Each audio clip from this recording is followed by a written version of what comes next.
গা থেকে কাপড়টা সরাতে গেলে মেয়েটা বলতে লাগলো, আপনি জানেন না আমার গর্ভে 2 মাসের সন্তান, তারপরও এ কি করছেন? ছাড়েন বলছি, ছাড়েন আমাকে। আমি জানি কলেজের সবার সামনে আপনাকে চড় দেওয়া ঠিক হয়নি, তার জন্য ক্ষমা চেয়ে নিচ্ছি। আমাকে ক্ষমা করে দিন, তবুও এখন আমার কোনো ক্ষতি করবেন না। আপনার পায়ে পড়ি, প্লিজ এমনটি করবেন না। আমার গর্ভে 2 মাসের সন্তান, প্লিজ আমাকে ছেড়ে দিন। কাকুতি মিনিত করেও সরাতে পারছে না, হাত দুটো শক্ত করে চেপে ধরেছে। আস্তে আস্তে চোখ দুটো বন্ধ হয়ে আসছে, জোর করে ঠোঁটের সাথে ঠোঁট দুটি মিলিয়ে নিল। দম বন্ধ হয়ে আসছে, ঠোঁটে কামড় দিতেই ওহ করে উঠল মেয়েটা। কিছু করার নেই। কারিমুতুল জাহান কথার চোখ দুটি বেয়ে পানি পড়ছে, হাত পা গলা কাটা মুরগির মতো নাড়াচ্ছে, অসহ্য যন্ত্রণায় চটফট করছে, তবুও ছাড়ছে না। হঠাৎ গায়ের উপর থেকে বিয়ের লাল শাড়িটা টান দিতেই বুকটা কেঁপে উঠল কথার, তবুও ছাড়ছে না। হাত দিয়ে শাড়ি ধরে রাখতে গেলে টান দিয়ে শাড়ি খুলে ফেললো। কথার 2 চোখ বেয়ে পানি পড়ছে, শরীরটা সম্পূর্ণ গা থেকে খুলে নিচে ফেলে দিল। প্লিজ আপনার আল্লাহর দোহাই লাগে, আমার গায়ে হাত দিবেন না। আমার গর্ভের সন্তানের কথা ভেবেও প্লিজ আমার সর্বনাশ করবেন না। কিন্তু কথার কোনো কথাই শুনল না ছেলেটা। কথাকে জোর করে কথার সারা শরীর হিংস্র পশুর মতো ভোগ করলো। কথার গায়ের কাপড় ছেড়ে ফেলেছে, সারা শরীর ব্যথা করছে কথার। বিছানায় চাদর জড়িয়ে কথা বিছানায় একপাশে গুটিসুটি মেরে কান্না করছে। কথার মনে হচ্ছে পুরুষ জাতির মনে ভালোবাসা বলতে কিছু নেই। একটা পশু হয়তো এমন করবে না, শুধু শরীরটাকেই চেনে। বুকের বাঁ পাশের 2 আঙ্গুল নিচে যে ছোট্ট একটা মন আছে, যে তা জয় করতে হয় একটা মেয়ের, কিন্তু তা না করে সরলতার সুযোগ পেয়েছি। কথা কিছু ভাবতে পারছে না। আবারও সেই পশুটা আসছে। কথা টেবিলে থাকা ফল কাটা ছুরিটা নিয়ে বলতে লাগলো, আর একবার যদি আমার সামনে আসেন তাহলে আমি নিজেকে শেষ করে দিব। রাজের ঘুম ভেঙে যায়। রাজ ঘুম চড়ানো কণ্ঠে বলল, কি হয়েছে কথা? আপনি একটা পশু, আপনি আমার সামনে আসবেন না। আপনাকে আমি স্বামী বলে মানি না বলেই একটা থাপ্পড় দিল রাজকে। রাজের বুঝতে বাকি হলো না কথা কোনো দুঃস্বপ্ন দেখেছে, তাই কাছে গিয়ে বসলো। কথা কেমন যেন ভয় জড়সড় হয়ে গেছে।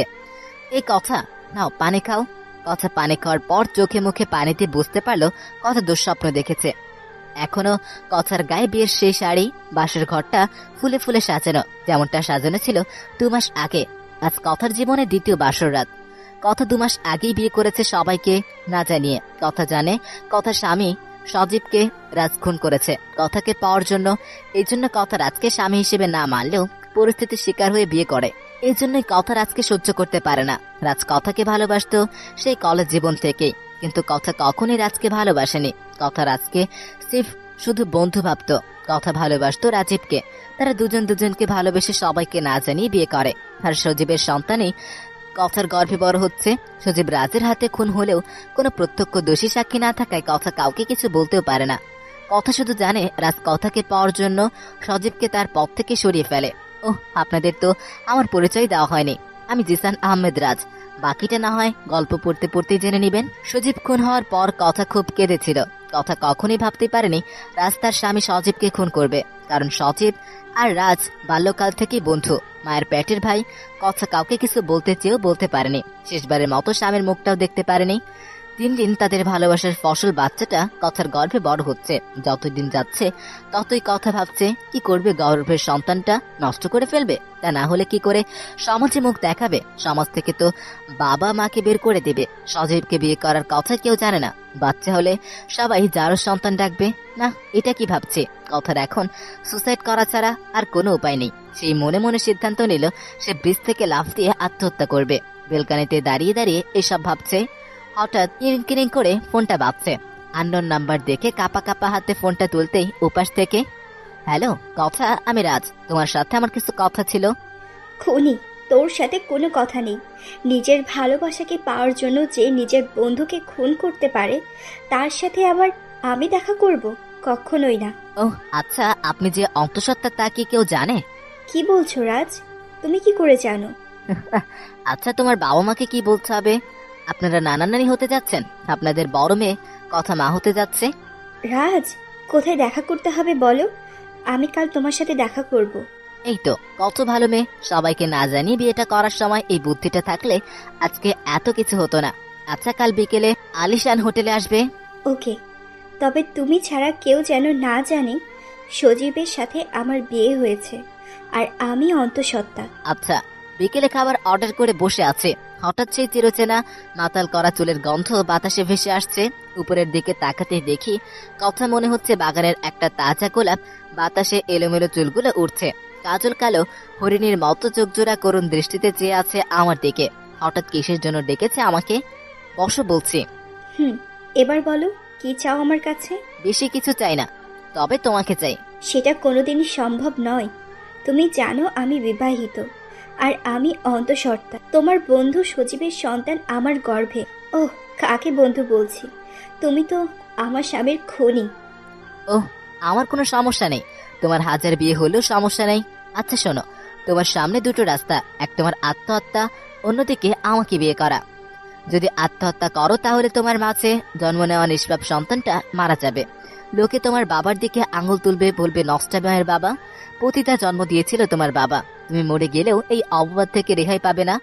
আর তোমার ছোট বোন কি যেন নাম? ওহ, সুমাইয়া ইসলাম তোবা। তোমার নামে এমন কথা শুনে ভেবেছ তার বিয়ে হবে? কখনোই না। লোকে তোমাদের পরিবারকে থুথু দিবে, দেখা যাবে তোমার বাবা গাড়ির নিচে চাপ দিয়েছে। রাজ, প্লিজ চুপ করো, আমি আর এগুলো শুনতে পারছি না। ওকে, তাহলে শোনো, অপশন নাম্বার 2, আমাকে যদি বিয়ে করো তাহলে তোমার গর্ভের সন্তানটা পৃথিবীর আলো দেখবে, আর কেউ তাকে জারজ বলবে না, আর তোমার বাবা অপবাদের হাত থেকে বেঁচে যাবে। এখন তোমার ইচ্ছা। বাবা মা আর আমার নয়নের মণি, কলিজার টুকরা, তোমার কথা এবং গর্ভের সন্তানের জন্য নিজেকে কোরবানি দিলাম। তবে আমার কিছু শর্ত রয়েছে। আচ্ছা, তোমার যে কোনো শর্তে রাজি, বলতে পারো কি এমন শর্ত সুইটহার্ট? আমার শর্ত হচ্ছে, আমার উপর আমি না চাইলে স্বামীর অধিকার দেখাতে পারবেন না, আর কখনো আমার ইচ্ছা ব্যতীত আমাকে ছুঁয়ে দেখতেও পারবেন। বলেন শর্তে রাজি? তোমার সব শর্তে আমি রাজি, কিন্তু আমার শর্ত আছে। তোমার আবার কি শর্ত? আমি তোমাকে অন্তঃসত্ত্বা থাকার পরেও বিয়ে করেছি, শুধু কি ভালোবাসি বলে? নিশ্চয়ই কারণ আছে। মানে কি বলছো তুমি? তোমার অন্য কোনো ধান্দা নেই তো? আচ্ছা, তোমার শর্ত বলো। আমার একটাই শর্ত, আমি যে খুন করেছি সজীবকে তা তুমি জানো, আর কেউ জানে না। আমি চাইছি তুমি ছাড়া পৃথিবীর আর কেউই যেন এই কথা না জানে। তোমার গর্ভের সন্তানের কসম করে বলো। রাজ, তুমি কি আমার শরীরটাকে ভালোবাসতে, যার জন্য নিজের ভাইয়ের মতো বন্ধুটাকে খুন করলে?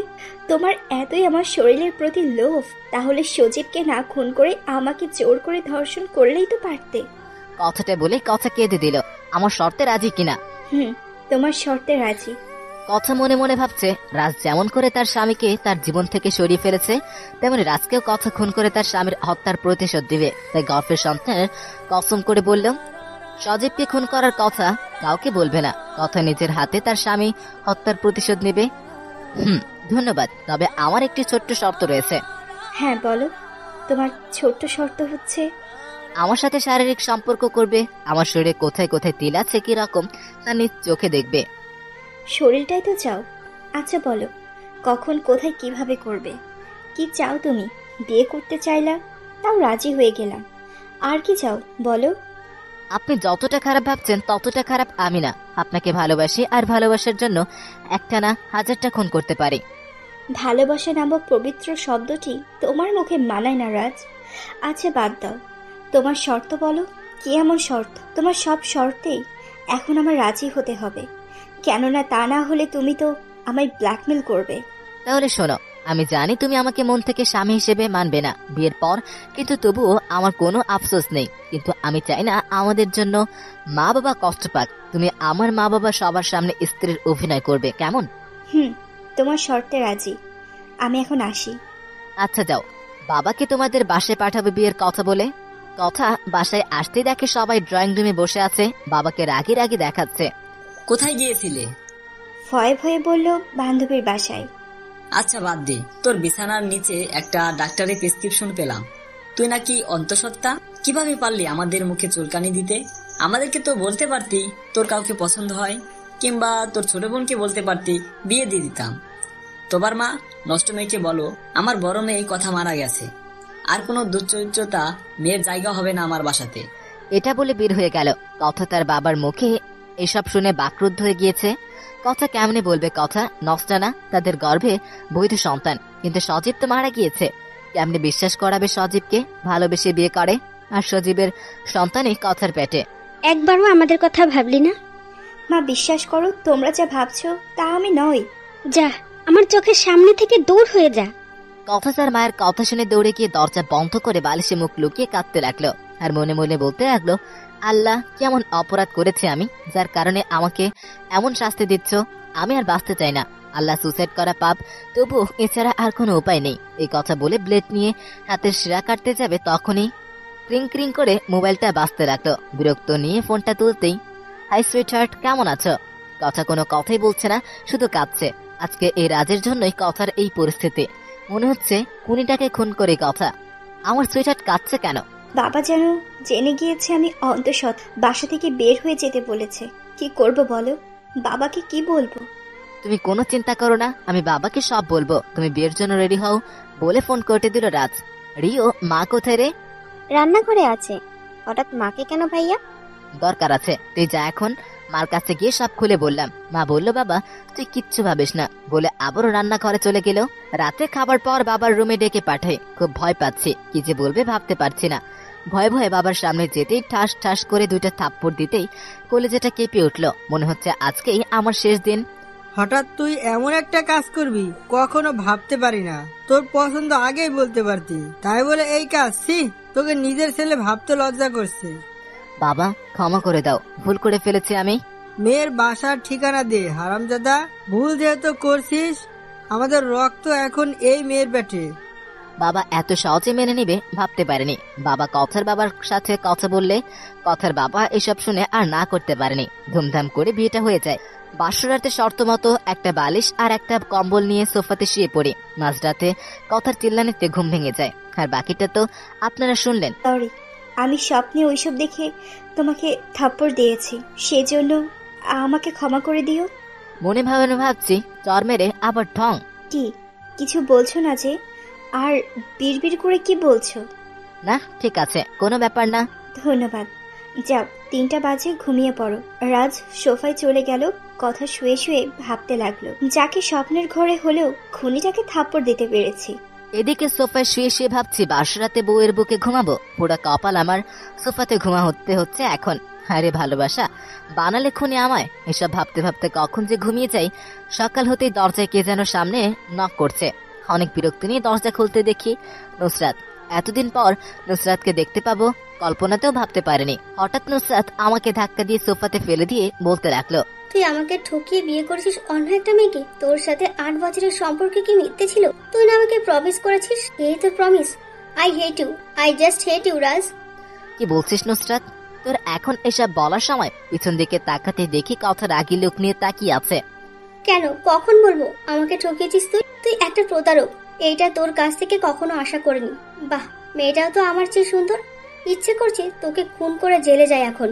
নুসরাত একটিবার আমার কথাগুলো শোন, তারপর তুই যা বলবি তাই মেনে নিব। ছি, তোর সাথে তোর মতো বেইমানের সাথে আমার কোনো কথা থাকতে পারে না। আমি এই বিয়ে মানি না। হঠাৎ কথা নুসরাতের মুখে এমন কথা শুনে জোরে জোরে আমার গালে চড় বসিয়ে দিল। আমি ভাবতেও পারিনি কথা আমাকে চড় দিবে। মাথাটা নিচু করে ফেললাম। এদিকে কথার এমন ব্যবহারে নুসরাতও চুপ হয়ে গেল। নুসরাত এমনটি হবে আশা করেনি। ভাবি, এ কি করলেন? রাজকে চড় মারলেন? আপনি রাজকে চড় মারতে পারলেন? চড় মারতে আপনার একটুও হাত কাঁপলো না? আপনারা না ভালোবেসে বিয়ে করেছেন? আমার তো ভাবতেও লজ্জা করছে। এই আপনাদের বিশ্বাস? আপনি চুপ করেন। আপনার সাথে সম্পর্ক, তাহলে আমার জীবনটা নষ্ট করলেন কেন বিয়ে করে? ছি রাজ, ভাবছিলাম তুমি আমাকে ভালোবেসে এসব করেছো। আসলে তোমার মতো ছেলে কখনো কাউকে ভালোবাসতে পারে না। লজ্জা করে না? সহজ সরল একটা মেয়ের সাথে 8 বছর প্রেম করে অন্য মেয়েকে ভালোবাসার কথা বলে বিয়ে করা।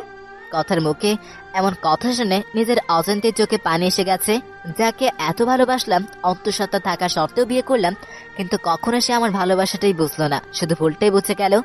এসব ভাবছি আর নুসরাতের দিকে চেয়ে আছে। নুসরাত কেমন জানি অসহায়ের মতো চেয়ে আছে আমার দিকে। ভাবি, আপনারও কোথাও কিছু ভুল হচ্ছে। ভুল হয়েছে তখন না যেন দুশ্চরিত্রটাকে বিয়ে করা। ভাবি স্টপ, অনেক হয়েছে আর না। কাকে আপনি দুশ্চরিত্র বলছেন? রাজকে? শোনেন তাহলে, রাজ আর আমি সেই ছোটবেলা থেকে বন্ধু। এমন কোনো জিনিস নেই যে আমরা শেয়ার করে নিই। রাজ আমার সবচেয়ে ভালো বন্ধু। ভেবেছিলাম তার বিয়েতে খুব আনন্দ করব, কিন্তু হারামিটা হুটহাট করে বিয়ে করে নিয়েছে। একমাত্র বন্ধু তো, তাই ওর বিয়ের কথা না জানতে পেরে খুব কষ্ট পেয়েছিলাম। ভেবেছিলাম হারামিটার সাথে কোনোদিন দেখাই করব না, কিন্তু পারলাম, তাই তোমাদের দেখতে এসে পড়লাম। আমি আগে যদি জানতাম পরিস্থিতি এমন হবে তাহলে কখনোই আসতাম না। ভাবি, আমার বিয়ে ঠিক হয়ে গেছে। 3 বছরের সম্পর্কের ইতি শেষ হবে আগামী শুক্রবারে। আমার আর জিহাদের বিয়ের দাওয়াত দিতে এসেছিলাম। সরি রাজ, তোমরা দুজন আমাকে ক্ষমা করে দাও। নুসরাত আপু, আমি না বুঝে ভুল করে ফেলেছি, ক্ষমা করে দিও। ক্ষমা চাওয়ার কিছু নেই আপু, তবে একটা কথা, ভালোবাসার মানুষের ওপর সবসময় বিশ্বাস রাখবেন। আর এই আমাদের বিয়ের কার্ড, তোমরা দুজন অবশ্যই আসবে, নইলে আমি বিয়ে করব না। আর আঙ্কেল আন্টি আর রিওকে বলে দিয়েছি, তারাও যাবে। আপু, অবশ্যই যাব। রাজ দোস্ত, তাহলে আসি, দেখা হবে আবার। আচ্ছা দোস্ত, ভালো থাকিস। নুসরাত চলে গেলে সোফায় এসে বসে পড়লাম। রাজ, তোমাকে চড় দেওয়া ঠিক হয়নি, ক্ষমা করে দিও আমায়। না ঠিক আছে, তোমার জায়গায় অন্য কেউ হলেও তাই করতো। ভাইয়া, ভাবি তোমরা কোথায়? ফ্রেশ হয়ে নিচে আসো, দেখো কে এসেছে। এদিকে অনিচ্ছা সত্ত্বেও কথা আমার হাত ধরে নিচে নামলো। কথার ছোঁয়াতে মনে হচ্ছে এক অজানা জাদু আছে। মনটা কেমন কেমন করছে, মনে হচ্ছে মনে কেউ হাতুড়ি পিটাচ্ছে। নিচে নেমেই দেখি সব আত্মীয় স্বজনরা বসে আছে, সবাই বলা বলি করছে। রাজ আর কথাকে খুব সুন্দর মানিয়েছে। সবার সাথে কথা বলছি, হঠাৎ পাশ থেকে এক আত্মীয় আরেক আত্মীয়কে বলছে, জানিস রাজের বউয়ের চরিত্র ভালো না, বিয়ের আগেই পেট বাঁধিয়েছে, তাই তাড়াহুড়ো করেই বিয়ে করিয়ে নিয়েছে। পাশের আত্মীয় বলছে, এই জন্যই মানুষ বলে সুন্দরীদের মাঝে গলদ থাকে। মহিলাদের কথা শুনে রাগে শরীরটা গজগজ করছে, তাই সহ্য করতে না পেরে বলে ফেললাম, আপনাদের কোনো সমস্যা? যান এখন বাইরে থেকে বেরিয়ে যাবেন, আপনাদের কাণ্ডজ্ঞান নেই। কথা আমার স্ত্রী, আর যা করেছি তা ভালোবেসে, আমরা কোনো অন্যায় করিনি। রুমের মাঝে পিনপিনে নীরবতা বিরাজ করছে। পিছন থেকে তাকাতেই দেখি কথা দাঁড়িয়ে আছে, চোখ দিয়ে অঝরে পানি পড়ছে। বাবা, এসব লোক যেন আমাদের বাসায় না আসে, তাই বলে কথাকে হাত ধরে টানতে টানতে উপরে নিয়ে গেলাম। সবাই বিস্ময়ের দৃষ্টিতে তাকিয়ে আছে আমাদের দিকে। কথা কেমন জানি করুণ দৃষ্টিতে আমার দিকে তাকিয়ে আছে, চোখ দিয়ে পানি পড়ছে।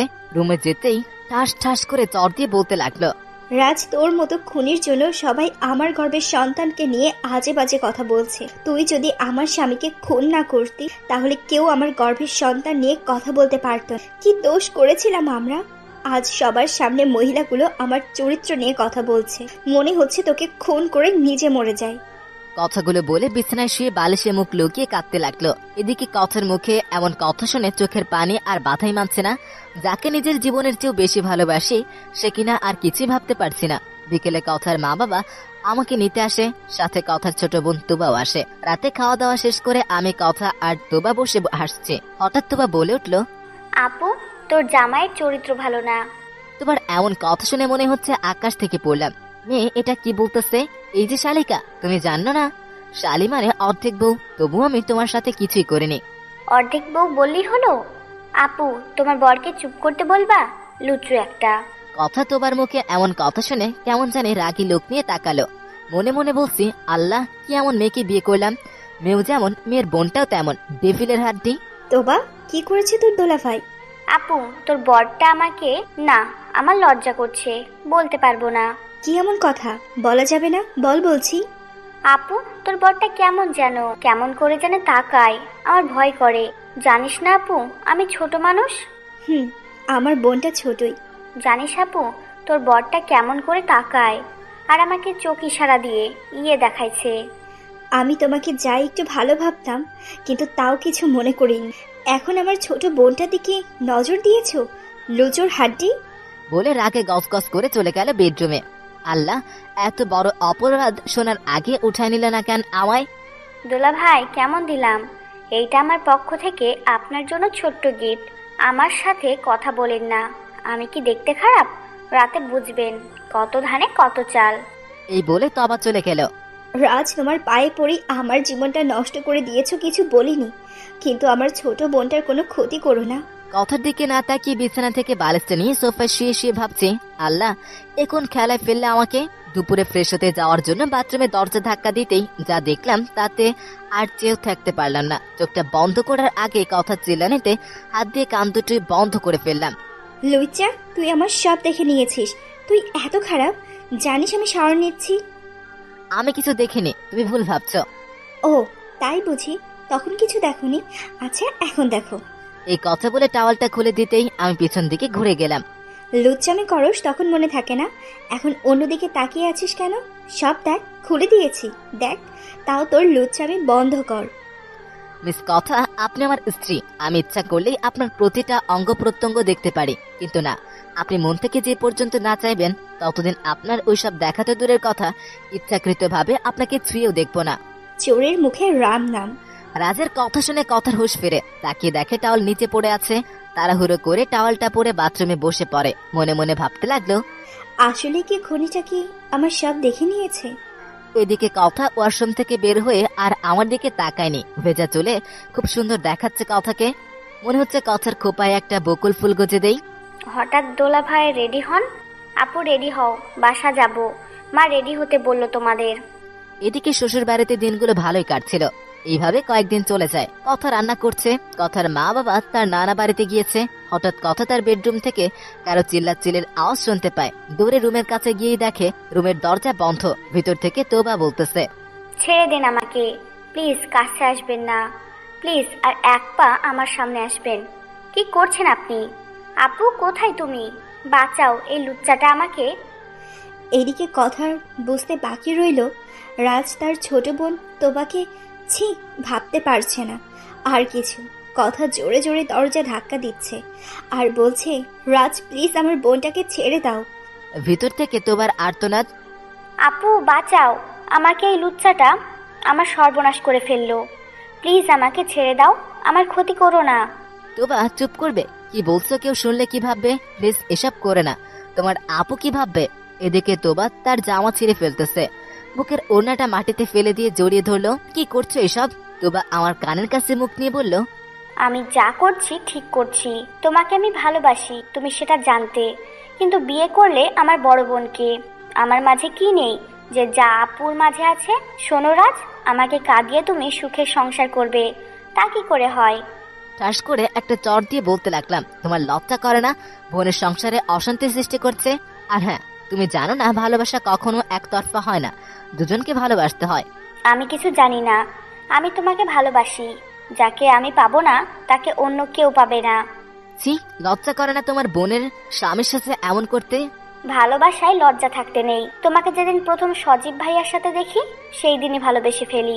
তারপর তোমাকে কতবার ভালোবাসার কথা বলেছি, তুমি না করে দিয়েছো। আর বিয়ে করলে শেষে আমার বোনকে। আমি কেমনে মেনে নিব বলতে পারো? প্লিজ, আমার সংসারটা ভেঙে যাবে, প্লিজ ছেড়ে দাও আমাকে। এদিকে তোবা দৌড়ে গিয়ে দরজা খুলে কথাকে জড়িয়ে ধরে কাঁদতে লাগলো। আপু আমাকে বাঁচাও, তোমার বর আমার সাথে। আপু আমি আর কিচ্ছু বলতে পারবো না। তোবা কি বলছো এসব? আমি তোমার বড় ভাইয়ের মতো, প্লিজ মিথ্যা অপবাদ দিও না আমায়। কথা চেয়ে দেখে আমার পায়ের সামনে তোমার ওড়না পড়ে আছে, তোমার জামা ছেঁড়া। রাজ তুমি এতটা দুশ্চরিত্র তা কোনোদিনও ভাবতে পারিনি। কথা প্লিজ বিশ্বাস করো, তুমি যা ভাবছো তা ভুল ভাবছো। তোবা আমাকে ভালোবেসে আমাকে পাওয়ার জন্য এমন করতেছে। আপু তুমি জানো না আমি প্রেম ভালোবাসা পছন্দ করি না। আর আমি তো তোমার সাথে সব শেয়ার করি। তোবা প্লিজ, আল্লাহর দোহাই লাগে আর একটা মিথ্যাও বলো না। আপু তোর বর আমাকে ভালোবাসার কথা বলে, জোর করে কিস করে। আপু আমাকে বাঁচাও, অসভ্যটা আমাকে ওসব করতে চেয়েছিল। কথাগুলো বলে কথাকে জড়িয়ে ধরে কাঁদতে লাগলো। বোনটা না, ভালো কাঁদিস না প্লিজ। আমার সোনা বোন, তোর কেউ কিছু করতে পারবে না। তোর বোনটা কি মারা গেছে? তোবা এমন কথা বলতে তোমার মুখে আটকায় না? একটা মেয়ের সতীত্বটাই তার সবকিছু। তুমি নিজে চেয়ে কেন করছে এসব? প্লিজ আর কোনো অভিনয় করো না। তোবা অনেকটা করুণার স্বরে কথাগুলো বললাম আমি। চর বসিয়ে দিয়ে বলতে লাগলো, তোর লজ্জা করে না? তোকে আমার ভালো করে চেনা আছে যে আমাকে পাওয়ার জন্য নিজের বন্ধুকে। এ পর্যন্ত বলে থেমে গিয়ে আবারও বলতে লাগলো, তোর শার্টে তো এখনো লিপস্টিকের দাগ লেগে আছে, কেন মিথ্যা কথা বলিস? কথার চর খেয়ে মাথাটা নিচু করে আছে, চোখ থেকে পানি টপ টপ করে পড়ছে। মনে মনে বলছি, আল্লাহ তুমি তো জানো সত্যিটা, জানো পৃথিবীর সবাই বিশ্বাস করবে আমি দুশ্চরিত্রা, কিন্তু সবাই যা না দেখে তা তো তুমি দেখো। আল্লাহ তুমি তো জানো কথা অন্তঃসত্ত্বা থাকার পরেও তার সন্তানের পৃথিবীতে মাথা উঁচু করে বেঁচে থাকার জন্য তাকে বিয়ে করে সবাই তুমি জানো। আল্লাহ আমি আর পারছি না, আর তোমার কাছে নিয়ে যাও। কাউকে এত ভালোবাসার পরেও কেউ আমাকে এক বিন্দু বিশ্বাস করে না। তোবা, বাবা মা আসলে কিছু বলিস না। আর তুই লুচ্চা ওখানে দাঁড়িয়ে আছিস কেন? বের হয়ে যা, তোর মুখটা দেখাও পাপ। প্লিজ দয়া করে আমাদের বাসা থেকে বের হয়ে যা। দুশ্চরিত্র লুচ্চা। কথা বিশ্বাস করো, আমি তোমাকে নিজের থেকে বেশি ভালোবাসি। প্লিজ, আমি ভুল বুঝে না। চুপ, আর একটি কথাও না। লজ্জা করে না ওই মুখে ভালোবাসার কথা বলতে? আশা করি চলে যাবি তুই। নিজের স্ত্রীর মুখে এমন কথা শুনে নিজেকে আর ঠিক রাখতে পারলাম না। কথাদের বাড়ি থেকে বের হয়ে এসে পড়লাম। রাজ, তুই একা আসলি যে, বৌমা আসলো না? মা কথা তার বাবার সাথে আসতে চাইলো, আমি আর না করিনি। মা, ভাইয়া পচা। আমার কিউট ভাবিটাকে ইচ্ছে করে নিয়ে আসেনি, ওর মুখ দেখেই তাই বোঝা যাচ্ছে। ভাইয়া, তুমি এত কেয়ারলেস কেন? নিজের কেয়ার তো নাও না, ভাবিরও নাও না। তুমি জানো না ভাবি অন্তঃসত্ত্বা? কিছুদিন পরে আমাদের ঘরে নতুন মেহমান আসবে। নতুন মেহমানের কথা শুনে বুকটা কেমন করে উঠলো। কথার গর্ভে আমার সন্তান না, তারপরেও মনে হচ্ছে আমি বাবা। মনে পড়তেই মনটা ভরে যাচ্ছে, কিন্তু কথা তো আমায় ভালোবাসে না। এসব ভাবতে ভাবতে কখন যে চোখটা ভিজে যাচ্ছে আর কিছু ভাবতে পারছি না। তাই দরজাটা লাগিয়ে শুয়ে পড়লাম। রাজ চলে যাওয়ার পর কথা ভাবছে। রাজ আমার জীবনটা তো নষ্ট করেছেই, এখন আমার বোনের জীবনটাও নষ্ট করে দিতে যাচ্ছে। আমার মৃত স্বামীর কসম, আমি আমার স্বামীর হত্যার বিচার করব। আমার রাজের বাসাতে যাওয়া উচিত। এদিকে কথা বাসা থেকে একা রওনা দিল। কথার মা কথার সাথে তোবাকে পাঠিয়ে দেয়, যাতে করে কথার সুবিধা হয়, কারণ কথার এখন একা একা চলা বিপজ্জনক। কথা তার মায়ের সাথে কথা আর ফেলতে পারেনি। সন্ধ্যাবেলা কথা তার তোবাকে তাদের বাবা পৌঁছে দিয়ে যায়। তোবা মনে মনে ভাবছে, এই কতদিন তাও রাজের কাছাকাছি থাকা যাবে। সন্ধেবেলা দরজা নক করার আওয়াজে দরজা খুলতে দেখে কথা ব্যাগ নিয়ে দাঁড়িয়ে আছে। আশেপাশে তাকাতেই তোবা চোখ মারে। মনে মনে বলতেছি, আল্লাহ, এই বিপদটা আবার এখানে কেন? দরজায় দাঁড়িয়ে দাঁড়িয়ে কি ভাবছো? তুমি না বলেছিলে আসবে না? মেয়েরা স্বামীর বাড়ি আসে বউ সেজে, বের হয় লাশ হয়ে। তোমাকে চাইলে ছেড়ে দিতে পারবো না। সত্যি? কথা মনে মনে বলতেছে। আমি এসেছি আমার স্বামীর খুনের প্রতিশোধ নিতে, আমার বোনের সতীত্বের দাম নিতে। কি হলো, কি ভাবছো? না, কিছু না। রাতে খাওয়ার পর কথা রাজকে বলল, রাজ তোমাকে চড় দেওয়ার জন্য সরি। আর হ্যাঁ, তোবার সাথে অমনটি করা তোমার ঠিক হয়নি। আশা করি পরবর্তীতে এমন কিছু আর দেখতে না হয়। তোমাকে একটু ভালো করে মনে করা, তাও আজ শেষ করে দিলে। কথা বিশ্বাস করো, তুমি এখন আমাকে ভুল বুঝছো। আচ্ছা ঘুমাও, কথা বলেই কথা বাড়ে। কথা মনে হচ্ছে রাজের রক্ত দিয়ে গোসল করে, কিন্তু না, এখন না। রাতে রাজ ঘুমিয়ে গেলে কথা রাজের কপালে আলতো করে চুমু দেয়। রাজ সজাগ পেয়ে যায়। রাজও কথাকে শক্ত করে জড়িয়ে ধরে। কথা রাজের গলার নিচে কিস করতে লাগলো। রাজও কিস করতে লাগলো। কথার গরম নিঃশ্বাস পড়ছে রাজের মুখের উপরে। এক পর্যায়ে দুজন দুজনের ঠোঁটের সাথে ঠোঁট মিলিয়ে দিল। মনে হচ্ছে এক অজানা ভালোবাসার সাগরে হারিয়ে যাচ্ছে। রাজ আজ অনেক খুশি। কথা তাকে স্বামী হিসেবে মেনে নিয়েছে। হঠাৎ কথা ছুরি রাজের বুকে চালিয়ে দিল। বুক ছিঁড়ে ফেলকি দিয়ে রক্ত পড়ছে। কথা রাজের মুখটা চেপে ধরেছে। রাজের রক্ত গড়িয়ে বিছানায় ভেসে যাচ্ছে। মৃত্যু যন্ত্রণায় ছটফট করছে। এই দিনটির জন্যই আমি অপেক্ষায় ছিলাম। আজ আমি স্বামী হত্যার প্রতিশোধ নিলাম। কি ভেবেছো তোমাকে আমি নিজের ইচ্ছাতে বিয়ে করেছি? না, আমি আমার স্বামীর হত্যার প্রতিশোধ নেওয়ার জন্যই তোর মতো খুনিকে বিয়ে করেছি। হঠাৎ রাজের মা এসে বলল, এ কি করলে মা? আমার বুক খালি করলে? কি অপরাধ করেছিল আমার ছেলে? তুমি একটা খুনি, নিজের স্বামীকে খুন করতে তোমার হাত দিয়ে একটি পারের জন্য কাঁপলো না?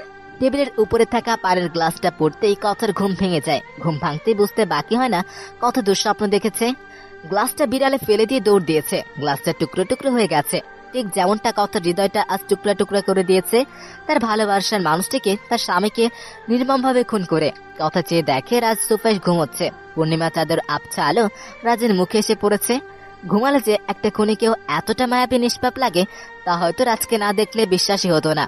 কথা মনে মনে ভাবছে, যেভাবেই হোক তার স্বামী হত্যার প্রতিশোধ নেবে, তবে স্বপ্নে যেভাবে দেখেছে সেভাবে নয়। যেমন ভাবে রাজ তার স্বামীকে খুন করেছে ঠিক সেভাবেই খুন করবে।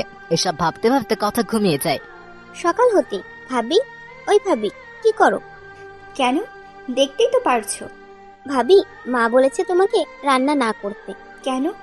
আমি কান্না করলে সমস্যা? ভাবি, তুমি না অন্তঃসত্ত্বা, তাই এ সময় কাজ করতে হয় না। জানো, মা বাবা তোমার বাচ্চা কি হবে, কার মতো হবে, তা ঠিক করে নিয়ে মহাব্যস্ত। ও, তাই বুঝি? তাই। জানো ভাবি, ভাইয়া তোমাকে কাজ করতে নিষেধ করেছে। ভাবি, ভাইয়া অনেক খুশি আজকাল। তাই বুঝি? তা কিসের জন্য? ভাইয়া বাবা হচ্ছে, তাই এত খুশি। জানো ভাবি, ভাইয়া কি বলে? কি বলে তোমার ভাইয়া? ভাইয়া বলেছে তার যদি একটা মেয়ে হয় ঠিক তোমার মতো? তাহলে আমাকে ল্যাপটপ গিফট করবে।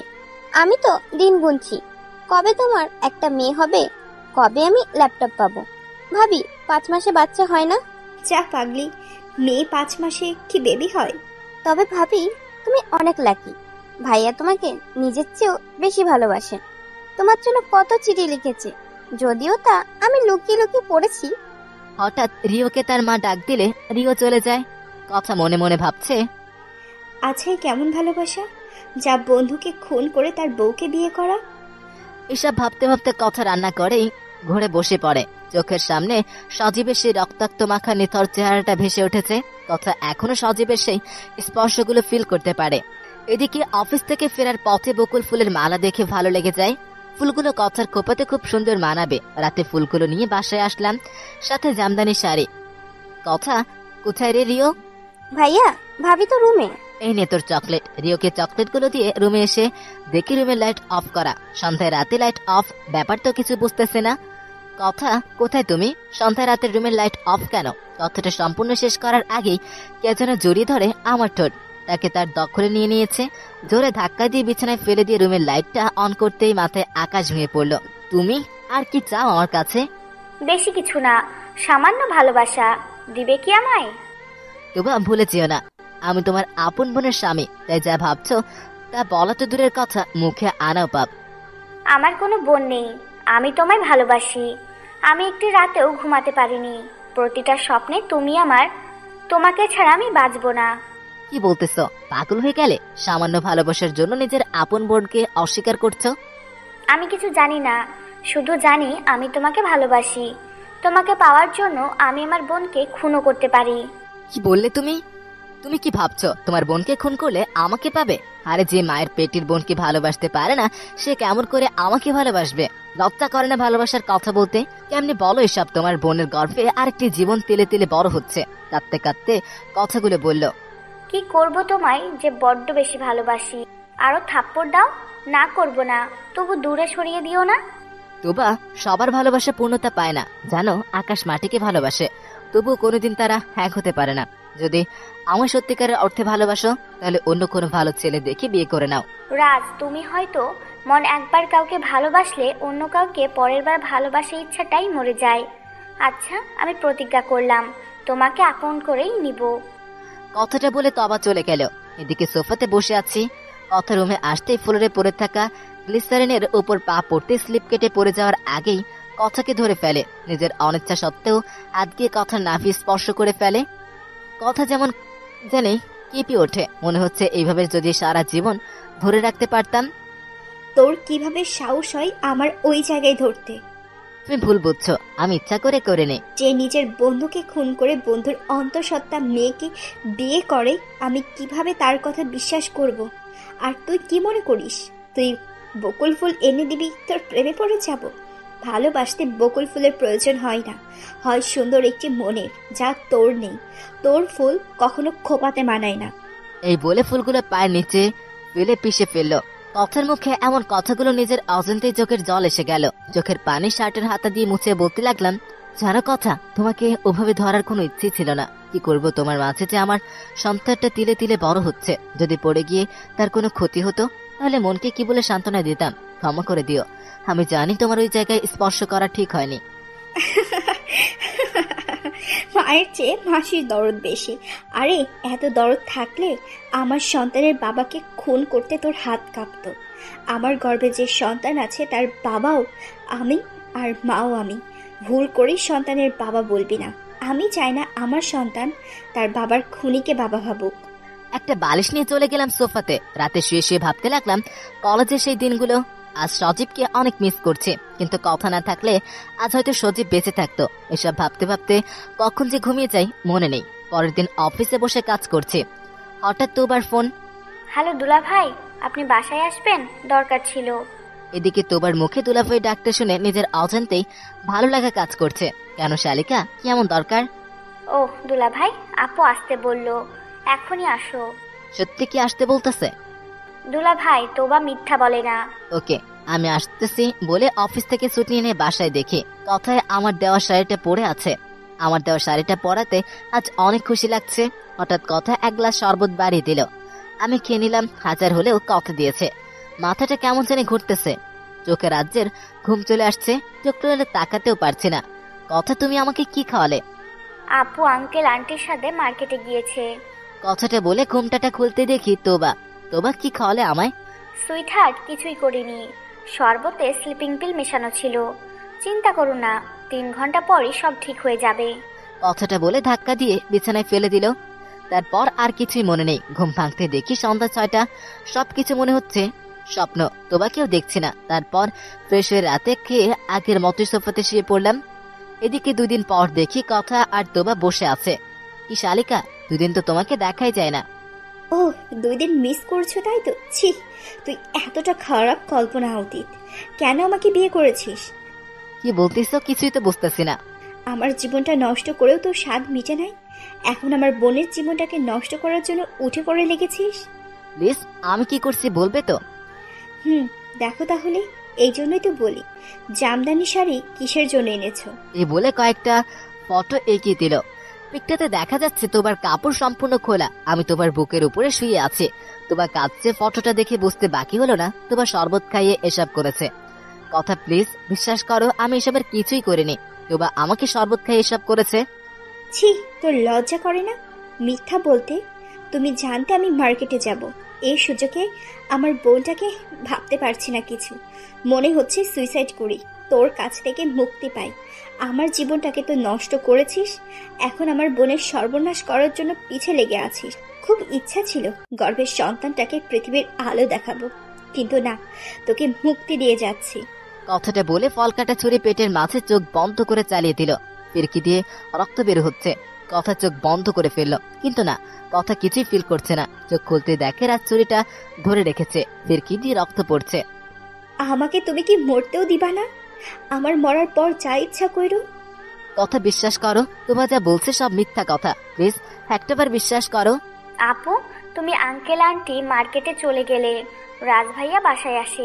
ভাইয়া বলে যে তুমি আমার ছোট বোনের মতো, তোমার সাথে যা হয়েছে তার জন্য ক্ষমা করে দাও। তোমার ভাই যদি এমন ভুল করতো ক্ষমা করতে না? আপু, আমি রাজ ভাইয়ার সাথে এমন কথা শুনে আর রাগ করে থাকতে পারিনি। ভাইয়াকে বলেছি তুমি তো আমার আপুর স্বামী, আমার ভাইয়ের মতো। তোমার প্রতি আমার কোনো অভিযোগ নেই।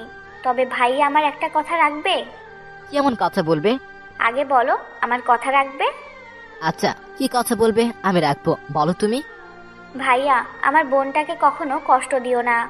আমার বোনটা তোমাকে সত্যি অনেক ভালোবাসে, সেই জন্যই বিয়ের আগে তোমার হাতে তার সতীত্ব তুলে দিয়েছে। আমাকে প্রমিস করো, আমার বোনটাকে কখনো দূরে সরিয়ে দিও না। ওহ, এই কথা? আচ্ছা পাগলি, আমি কথাকে কখনো কষ্ট দিব না। আচ্ছা তো বাবু, আমার তোমার শর্ত রাখলাম, এখন আমার একটা ছোট্ট শর্ত রাখবে। ভাইয়া, কি এমন শর্ত বলো, আমি রাখবো। তারপর সুকেশ থেকে কালো পাড়ে জামদানিটা বের করে দিয়ে বলে, তোমার জন্য কিনেছি। এ যদি পড়ো তাহলে বুঝবো আমায় ক্ষমা করেছো। আমি ভাইয়ার কথা ফেলতে পারিনি। আমি শাড়ি পরে আসলে ভাইয়া 7 আপ খেতে দেয়, কিন্তু ভাইয়া 7 আপের সাথে ঘুমের বড়ি মিশিয়ে দিয়ে আপু আমার সব শেষ করে দিয়েছে। আপু, আমি এই মুখ এখন কাউকে দেখাবো? কে বিয়ে করবে আমায়? আপু, আমার জীবনটা এভাবে নষ্ট হয়ে যাবে। আপু, আমি জন্ম নিয়ন্ত্রণ পিল খেয়েছি, তোমার মতো আমারও হলে বাবা সুইসাইড করবে। কথাগুলো বলে কথাকে জড়িয়ে ধরে কান্না করতে লাগলাম। মনে মনে বলতেছি, এই পরম করুণাময় আল্লাহ, তুমি তো অন্তর্যামী, সবকিছুই জানো। আমি জানি সজীবের সাথে অন্যায় হয়েছে, সেই জন্য এত বড় অপবাদ শুনতে হবে আমায়। আল্লাহ, এত বড় অপবাদ শোনার আগে তোমার গুনাহগার বান্দাকে তোমার কাছে উঠিয়ে নাও। রাজ, তোবা যা বললো তা কি সত্য? তুমি এতটা নীচ? বোন বলার পরেও? ছি ছি, আমার ঘৃণা লাগছে তোমার মতো একটা জানোয়ারের সংসার করছি। কথা প্লিজ একটিবার বিশ্বাস করো, আমার বোন রিয়ের কসম করে বলতেছে তোবা যা বলছে সব মিথ্যা কথা। চুপ, আর একটা কথা বলবে না জানোয়ার। তোর আবার বোনের কসম? যে বোনের কথা বলে তোবাকে ছি, তুই কোনোদিন কারোর ভালোবাসা পাওয়ার যোগ্যই না। কথা তুমি আমাকে জানোয়ার, খারাপ, বদমাই, শয়তান যা ইচ্ছে তাই বলো, তবু প্লিজ এত বড় মিথ্যা অপবাদ দিও না। আমি আমার সন্তানের কসম করে বলছি, তোমার গর্ভের সন্তানের কসম করে বলতেছি, তোবা যা বলতেছে সবকিছু মিথ্যা। আপু, আমি জানতাম এমন কিছু বলবে। আমাকে ব্ল্যাকমেল করার জন্য ফটো তুলেছে, যেন আবার ওসব করতে পারে। কথাগুলো বলে জোরে জোরে কাঁদতে লাগলো তোবা। তোবা লজ্জা করে না কারো ভালোবাসা পাওয়ার জন্য এমন মিথ্যা কথা বলতে? লজ্জা করে না তোর মতো পাপির মুখে আমার সন্তানের নাম নেই? আমার গর্ভের সন্তান তোর মতো পাপিকে কখনো বাবা ডাকবে? বাবা ডাকার আগে দরকার পড়লে গড়া টিপে মেরে ফেলবো আমি। আমি তোর মতো জানোয়ারের ঘর করতে চাই না। আমি তোর কাছ থেকে ডিভোর্স চাচ্ছি। যদি ডিভোর্স না দিস তাহলে এই সন্তান নষ্ট করা পিল খেয়ে গর্ভের সন্তানকে মেরে ফেলবো, তারপর নিজে মরে যাব। কথার মুখে তার গর্ভের সন্তান নষ্ট করার কথা শুনে বুকটা ফেটে যাচ্ছে। কথা তো বেশি কিছু চায়নি, ডিভোর্স চেয়েছে। ওকে যদি ভালোবাসার জন্য অন্তঃসত্ত্বা অবস্থায় বিয়ে করতে পারি তাহলে ওর ভালোর জন্য না হয় ডিভোর্সটাও দিয়ে দিব। তুমি চিন্তা করো না, পাপিষ্টটা আপনাকে মুক্ত করে দিবে। চিন্তা করো না।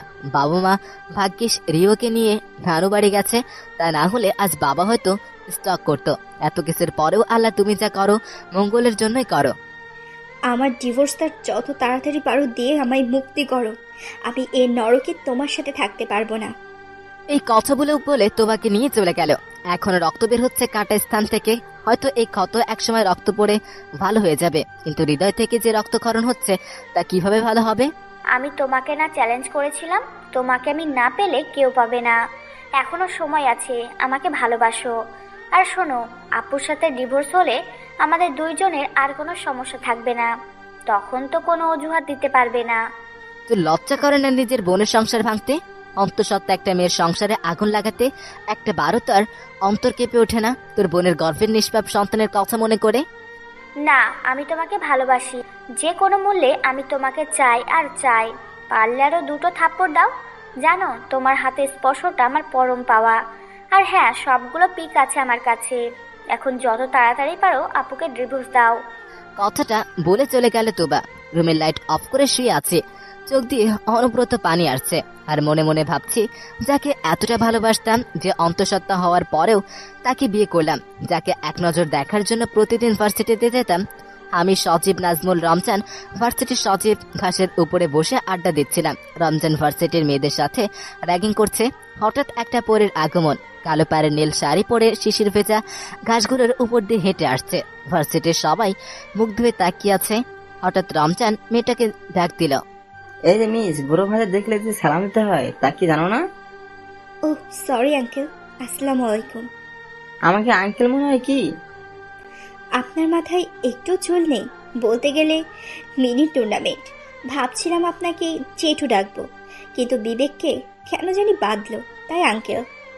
ও তাই বুঝি। আচ্ছা, এই গোলাপটা ওই যে বসে আছেন নাহিদ কাকু, তাকে দিয়ে বলবে আরে প্রথম দেখাতেই ভালোবেসে ফেলেছো। আজ 2টা দিলাম, এরপরে যদি কাউকে র্যাগিং করতে দেখি তাহলে কলেজ থেকে রাজ টিকিট করব। রমজান গাল ধরে বসে আছে। কলেজের সবাই বিস্ময়ের দৃষ্টিতে তাকিয়ে আছে। কথা মামুনি, তোমার বাসা থেকে আসতে কোনো সমস্যা হয়নি? কিরে মামা, কেমন দিল? রমজান গাল ধরে বসে আছে। এদিকে কথাকে প্রথম দেখায় ভালো লেগে যায়। কথাকে পড়ে আমাদের ক্লাসে দেখে মন লাফিয়ে ওঠে। ক্লাসের সারাটা সময় কথার দিকে ড্যাব ড্যাব করে তাকিয়ে থাকা দিনগুলোকে ভালোই কাটছিল। প্রতিদিন কথার পিছু পিছু ভার্সিটি ছুটি হলে যেতাম। অনেকদিন চেষ্টা করার পরেও কথাকে মনের কথা বলতে পারিনি। এই, আপনি প্রতিদিন আমার পিছু পিছু আসেন কেন? আমি কই না তো। তাহলে কে আসে? আমি আসি। কথা তোমাকে একটা কথা বলার ছিল। ও তাই বুঝি। তাই। আচ্ছা, তোমায় যে কিভাবে বলি কথাটা? যেভাবে মন চাই সেভাবে বলো। কথা, আমি তোমাকে যেদিন প্রথম দেখি সেদিনই ভালোবেসে ফেলেছি। এই নাও ভালোবাসার প্রথম উপহার। কথাটা বলে একটা গোলাপ এগিয়ে দিল। রাজ, আমিও তোমাকে ভালোবাসি, বড্ড বেশি ভালোবাসি। তবে একটা ছোট কাজ করতে পারবে আমার জন্য? বলো কি এমন কাজ? আমি চাই আমাদের ভালোবাসার কথা সারা ভার্সিটি জানুক। তুমি কলেজের সামনে হাঁটু গেড়ে প্রপোজ করবে আমায়। পারবে তো সবার সামনে আমাকে আপন করে নিতে? অবশ্যই, তোমার জন্য সবই পারবো। সারা রাত আর ঘুম হয়নি। কখন সকাল হবে, কখন কথাকে সবার সামনে আপন করে নিব। ভাইয়া সকাল সকাল কোথায় যাচ্ছে, তাও সেজে গুজে? ভাইয়া কিছু তো খেলি না? ভার্সিটি থেকে এসে খাবো মাই ডিয়ার বোনু, এই বলে বাসা থেকে বের হয়ে গেলাম। ভার্সিটির সামনে থেকে এক গুচ্ছ লাল গোলাপ নিলাম। ভার্সিটি গিয়ে দাঁড়িয়ে আছে। কিছুক্ষণ পরে কথার আগমন মনের মাঝে ঝড় তোলে। নীল শাড়িতে কথাকে আজ নীল পরীর মতো লাগছে। হাতে বেগুনি রঙের কাচের চুড়ি, চোখে কাজল, মনে হচ্ছে আসমানি পরি। হা করে তাকিয়ে আছি আমার নীল পরিটার দিকে। রাজ, এমন ভাবে কি দেখো? আমার নীল পরিটাকে দেখছি। শুধু দেখবে, আজ না আমাকে প্রপোজ করবে সবার সামনে? এই বলে সবাইকে ডাক দিল। ভার্সিটির সবাই আমাদের দুইজনকে ঘিরে দাঁড়িয়ে আছে। মনে মনে বলছে কথা আমাকে কত ভালোবাসে, তার জন্য সবার সামনে আপন করে নিতে বলতেছে। কি হলো কি জানি বলবে, তার জন্য সকালে ডেকেছো?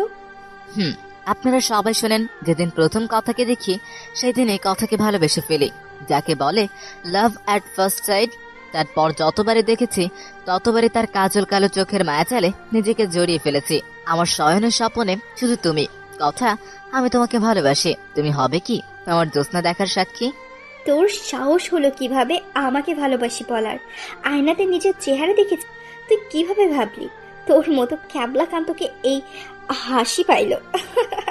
তোর প্রতিদিন অত্যাচার মুখ বুঝে সহ্য করেছি, কিন্তু কাল যখন ভার্সিটি থেকে যাওয়ার পথে তুই যখন আমায় প্রপোজ করছিলি, তখনই মনে মনে ভেবেছি তোর একটা উচিত শিক্ষা দেওয়া দরকার।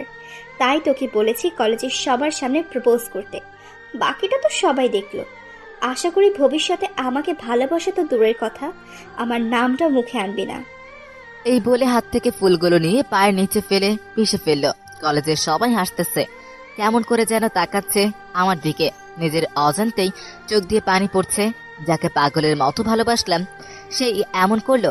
তারপর 2 দিন কলেজ যায়নি। সজীব গ্রামের বাড়ি থেকে এসেই আমাকে নিয়ে ভার্সিটি গেল। আজ একটিবারও কথার দিকে তাকাইনি, কিন্তু মন মানছে না। কি করব, একটা চিরকুট লিখলাম। অভিমানী কোনো সন্ধ্যায়। জানো, মাঝে মাঝে যখন আমার মন খারাপ হয় তোমার জন্য, তখন আমি একা একা ভাবি কেন তোমাকে এত ভালোবাসতে গেলাম। আসলে তুমি যতদিন আমার জীবনে ছিলে, আমি ভাবতাম তুমি আমাকে ছেড়ে গেলেও হয়তো ফিরে আসবে। ভাবতাম শত কষ্টের পরেও তুমি আমাকে ছেড়ে যাবে না। কিন্তু আমার ভাবনাগুলো ভুল, তাই না? তুমি ফিরে আসার জন্য চলে যাওনি। জানো, আমিও কেমন জানি তোমার মতো বদলে গেছি।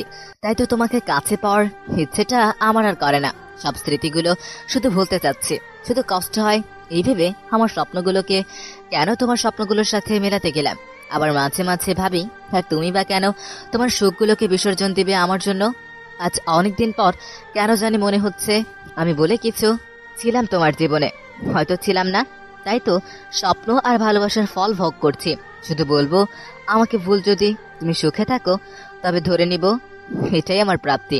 পূরণ না হওয়া আমার স্বপ্নগুলো স্বপ্ন হয়েই থাক। এটি অতিথি পাখি। চিরকুটটা লেখার পর টিফিন পিরিয়ডে কথার বইয়ের ভিতরে রেখে দিলাম। কথা বাসায় গিয়ে বই বের করতেই দেখা একটা রঙিন চিরকুট। তারপর লেখাগুলো পড়তেই এক অজানা ভালো লাগা কাজ করে। কথা প্রতিদিন এমন একটা চিরকুট পায়, কিন্তু কে দেয় চিঠির নিচে লেখা অতিথি পাখি? কিভাবে বের করবে? কথা যে চিরকুট পরে তার প্রেমে মশগুল হয়ে গেছে। কথা প্রতিদিনের মতো আজও ফেসবুকে ঢুকলো। ফেসবুকে তার একটা প্রিয় লেখক আছে, আইডি নাম স্বপ্নীল সন্ধ্যা। প্রোফাইলে গল্প পড়তে পড়তেই একটা পোস্ট দেখে। পোস্টের নিচে লেখা অতিথি পাখি। কথা চমকে ওঠে, মনে মনে ভাবতে লাগে, তাহলে এই সেই লেখক যে তার হৃদয়টা দখল করে নিয়েছে। কথা অনেকগুলো মেসেজ দেয় আইডিতে। পরের দিন রিপ্লাই আসে। কথা এই কয়েকদিন 1000 বারের বেশি অতিথি পাখিটাকে তাকে দেখতে চেয়েছিল, কিন্তু পিক দেওয়ার সাহস পায়নি। সে যদি আমাকে প্রতারক ভাবে। দিন যাচ্ছে, কথার পাগলামি বাড়ছে। একদিন কথা প্রপোজ করে বসে।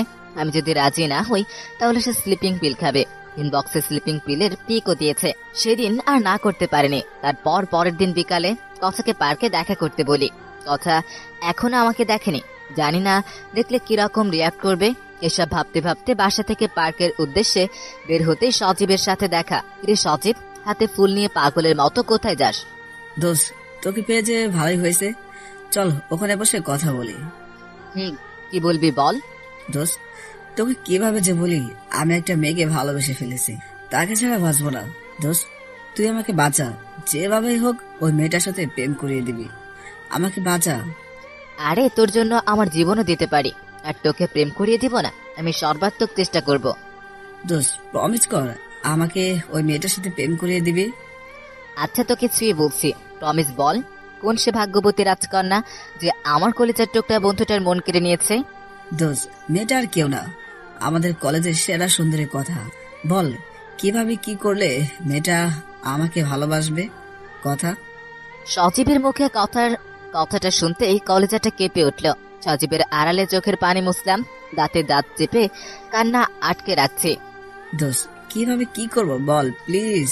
কথাকে না পেলে দোস্ত আমি মরে সারাদিন তাকে ভেবেই পার করি। দোস্ত শোন, আমার ফেসবুক আইডি এই নে পাস।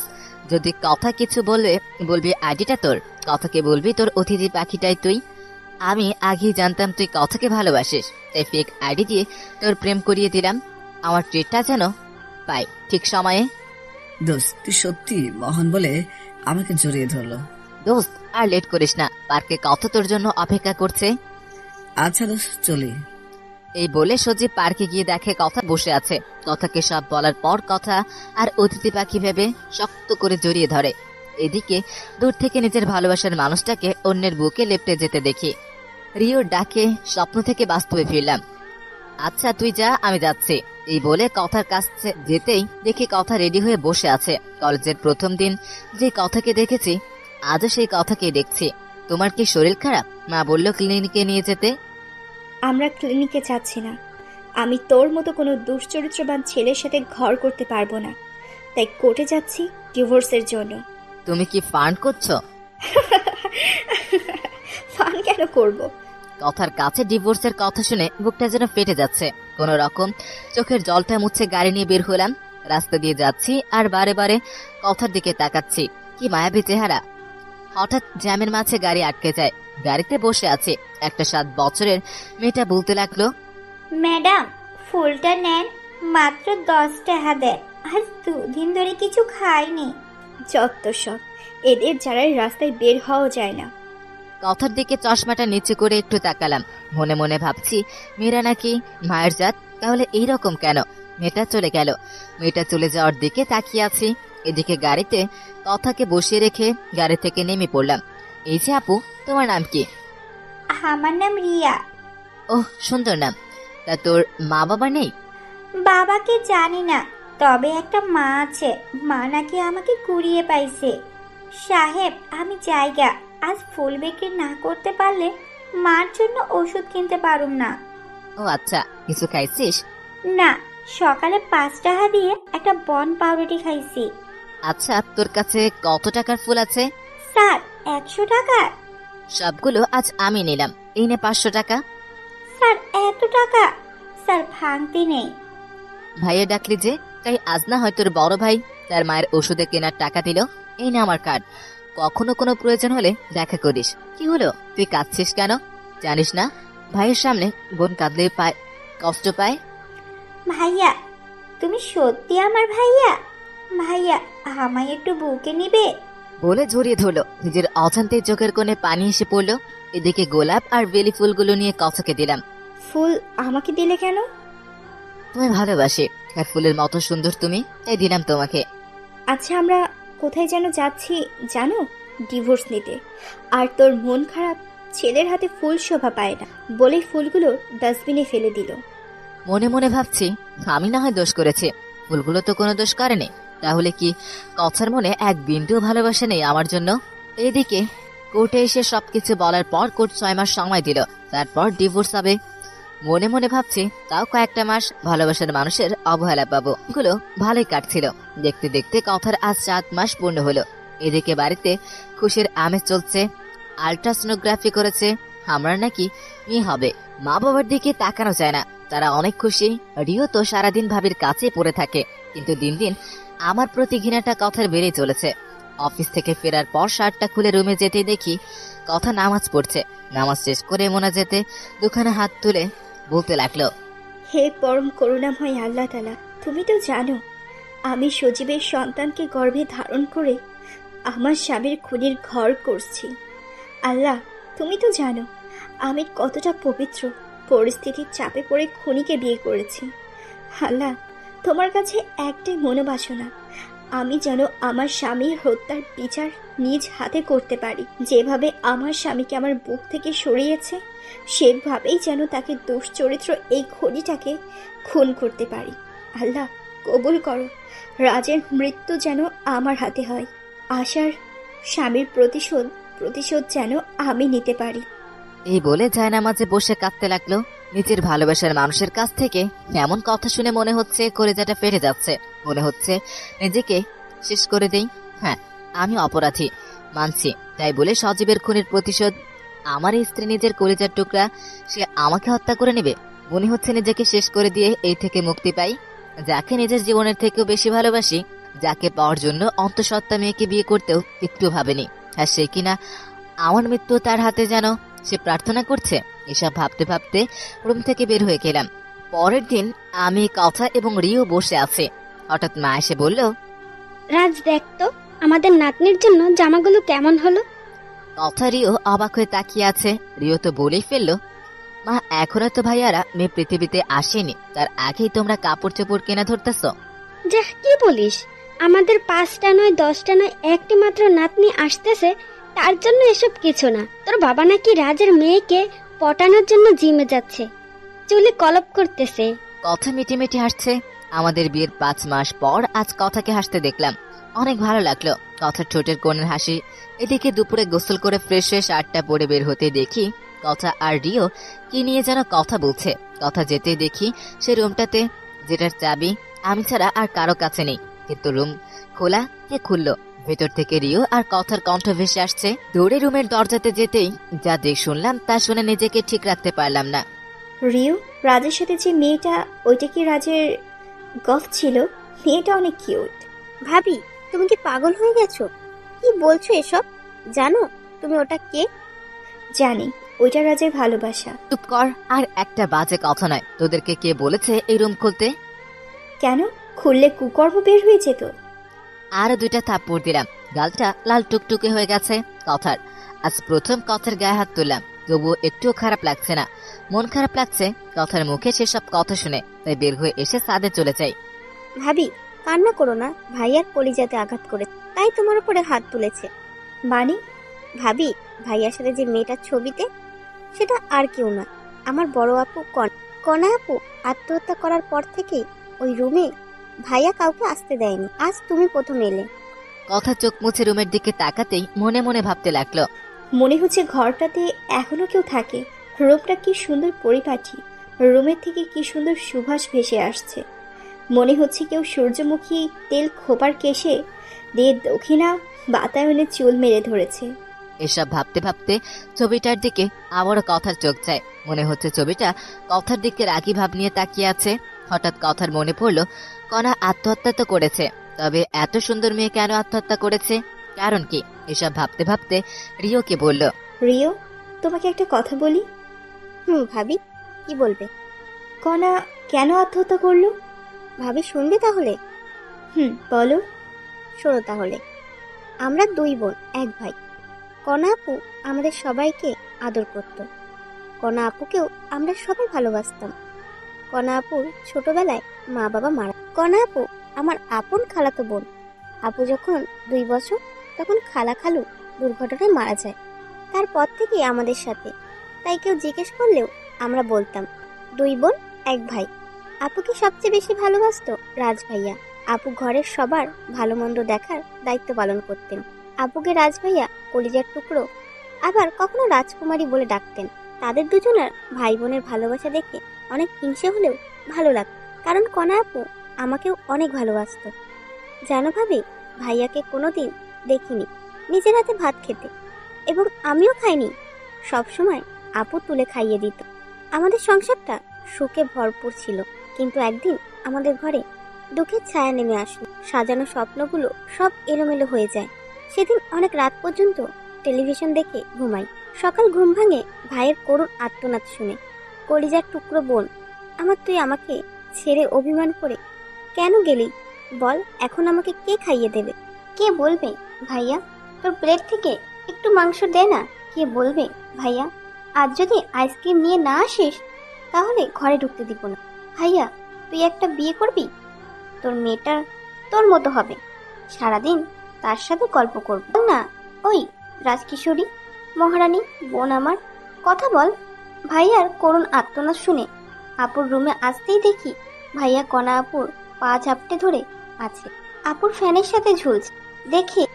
দেখে মা বলে ফ্লোরে বসে পড়লাম। তারপর আর কিছু মনে নাই। পরে সেন্স ফিরলে জানতে পারি আপুকে পুকুর পাড়ে কদম ফুলে গাছের নিচে কবর দিয়েছে। আর আপু নাকি 5 মাসের অন্তঃসত্ত্বা ছিল। হয়তো আপু কাউকে ভালোবাসতো, তার ভালোবাসার ফল তার গর্ভে ছিল। এখনো ভাইয়া নিশিরাতে আপুর কবরের পাশে বসে কান্না করে আর বলে, আপু বল না যে ভাইয়া ভাত খাবি না, আমার জন্য চকলেট নিয়ে আসবি না। সেই দিনের পর থেকে আপুর রুমে ভাইয়া ছাড়া মা বাবা কেউ ঢুকতে পারে না। কথা বলতে গিয়ে কেঁদে ফেলল রিও। রাতে শুয়ে শুয়ে ভাবছি কথাকে ওভাবে চোর মারা উচিত হয়নি, নিজের কাছে খারাপ লাগছে, চোখ দিয়ে পানি আসতেছে। এসব ভাবতে ভাবতে সোফাতে ঘুমিয়ে যাই। পরের দিন কথা শাওয়ার নিয়ে ভেজা চুল আছড়াতেছে, হঠাৎ ফোনটা ক্রিং ক্রিং করে বেজে উঠলো। ফোনটা রিসিভ করতেই, হ্যালো আপু, আমাকে বাঁচাও। তোবার মুখে ফোন রিসিভ করার পরই এমন কথা শুনে কথার বুকটা কেমন করে উঠলো। কি হয়েছে? শরীর খারাপ করেনি তো? আপু, রাজ ভাই আমাকে জোর করে হোটেলে নিয়ে এরপর আজ ডাক্তার বলল আমি অন্তঃসত্ত্বা। আপু আমাকে বাঁচাও, আমার সুইসাইড করা ছাড়া কোনো উপায় নেই। তোবার মুখে অন্তঃসত্ত্বা কথাটা শুনতেই বুকের মাঝে এক অজানা চিনচিনে ব্যথা অনুভব করছে। হঠাৎ রিওর কথা মনে পড়ে, কণার সেই অন্তঃসত্ত্বা হয়ে সুসাইড করার কথা। মুহূর্তের মাঝেই কথার পৃথিবীটা অন্ধকারে ঢাকা পড়ে যেতে থাকে। চোখের সামনে তোবার মুখটা ভেসে উঠতেছে। শেষ পর্যন্ত রাজ তোবার সাথে এমনটা করলো? না, অনেক হয়েছে, আর না। তোবা বোন আমার, কাঁদিস না প্লিজ। তোর কান্না যে আমার কাছে মৃত্যুর চেয়েও বেদনাদায়ক। আপু, আমি কি করব? গর্ভের সন্তানের কি পরিচয় দিব? সমাজ কি বলবে? আপু, বাবা মাকে কি বলবো? আপু, আমার আত্মহত্যা করা ছাড়া কোনো উপায় নেই। তোবা কাঁদিস না, তোকে নিয়ে হসপিটাল থেকে অ্যাবর্শন করে নিয়ে আসবো। প্লিজ, তুই কোনো চিন্তা করিস না। বাহ আপু বাহ, তুমি কিভাবে বললে অ্যাবর্শন করতে? আমার ভিতরে থাকা ছোট্ট জীবনটাকে মেরে ফেলতে? তোমার বরের পাপ কেন আমি মোচন করব? আচ্ছা আপু, তোমার গর্ভের সন্তানকে অ্যাবর্শন করতে পারবে?